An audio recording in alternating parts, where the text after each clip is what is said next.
At 63, Michael Jordan, the six-time NBA champion with the Chicago Bulls, carries a title no athlete asked to be measured against: the greatest. Not a great player. The standard itself, the name every future star is held up to and, almost always, found short of. The world decided long ago what he was: a logo, a brand worth billions, the Jumpman silhouette leaping across a pair of Air Jordans, a myth so large the man inside it nearly disappeared. Headlines reached for the grandest words available: the most competitive human alive, a global icon who sold shoes, filled arenas, and turned a basketball team into a worldwide story far larger than the boy from North Carolina ever imagined. The cameras tried to define him through scoring titles, championships, and the empire his name became. But watch the old footage closely, and there is a detail the myth never explains.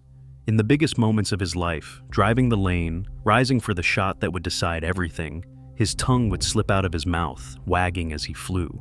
People thought it was showmanship. It wasn't. It was a habit he picked up as a boy, watching his father work with his hands, tongue poking out in concentration over an engine. Every time Michael Jordan took flight, he carried his father's face with him. It was not a manufactured slogan. It was a declaration that fame could enlarge his world without earning the right to rewrite where he came from. Before the 6 championships, Michael's story was measured in a small Carolina town, a father's steady hands, and a boy who was told he wasn't good enough. Born on February 17, 1963, in Brooklyn, Michael Jeffrey Jordan spent his formative years in Wilmington, North Carolina, a coastal city far removed from the bright lights that would one day follow him everywhere. Daily life there followed the practical rhythm of a working family, shifts, school, chores, and the constant discipline of a household that expected effort before excuses.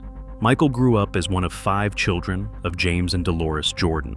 His father worked as a mechanic and later an equipment supervisor, a man who fixed things with patience and precision. His mother, Dolores Jordan, worked in banking and ran a home built on structure. And there was his older brother, Larry, smaller but fierce. The sibling Michael could never quite beat in the driveway, the one who pushed him hardest. When Michael later chose his jersey number, he settled on 23. He had wanted to wear half of Larry's number 45 and round it up. Before millions ever chanted his name, that number was a quiet tribute to the brother who made him. The most revealing part of the story is that the legend began with rejection. As a sophomore at Laney High School, Michael did not make the varsity team. He was sent back to junior varsity, and the memory of that letdown, of not being deemed ready, became fuel he would return to for the rest of his life. It was not a manufactured origin story invented later. It was a real disappointment that a driven teenager refused to let define him. At the University of North Carolina, under Coach Dean Smith, that raw drive had to become disciplined craft. On the playgrounds and driveways of Wilmington, the game had been immediate and instinctive. In Chapel Hill, it became a demanding education, footwork, defense, decision-making, and the responsibility of performing when everything was on the line.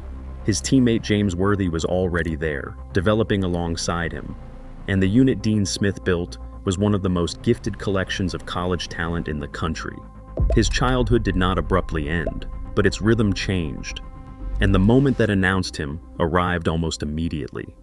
As a freshman in the 1982 National Championship game, facing Patrick Ewing and the Georgetown Hoyas, Jordan rose with seconds left and buried the shot that won North Carolina the title.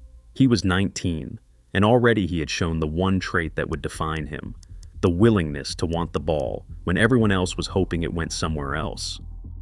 Over time, his individual style developed the patterns that would later break the will of grown professionals.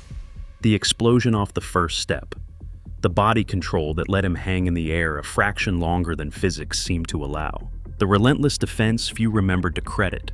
What eventually looked like flight beneath the arena lights had been strengthened through years of repetition. In 1984, the Chicago Bulls selected him 3rd overall, as 2 teams passed on the player who would become the greatest of them all. What followed reshaped the sport. Rookie of the Year, a signature shoe that turned into a cultural empire, scoring titles stacked one on top of another, a 63-point playoff performance that left a legendary Boston Celtics team shaking their heads. Then, In 1991, 1992, and 1993, under head coach Phil Jackson and his triangle offense, the Bulls won 3 straight championships alongside Scottie Pippen, and Jordan finally reached the summit he had chased since that Carolina driveway. In 1992, the world watched that same hunger on a global stage when Jordan led the Dream Team at the Barcelona Olympics, a collection of NBA legends that turned international basketball into something the sport had never seen before. But the story that made him a myth is also the one that nearly broke him. In the summer of 1993, his father, James, the man whose tongue he had unconsciously copied, whose steadiness had shaped him, was murdered.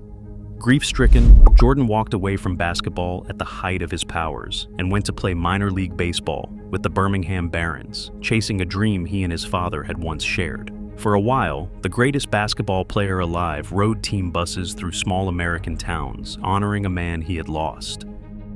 He came back. 2 words, "I'm back," and the return began.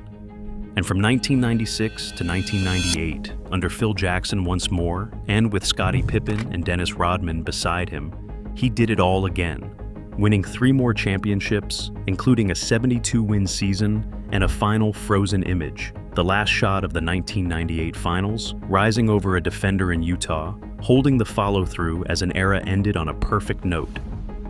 5 MVP awards, 6 titles, 6 finals MVPs, 10 scoring titles. Yet listen to how the story keeps folding back on itself.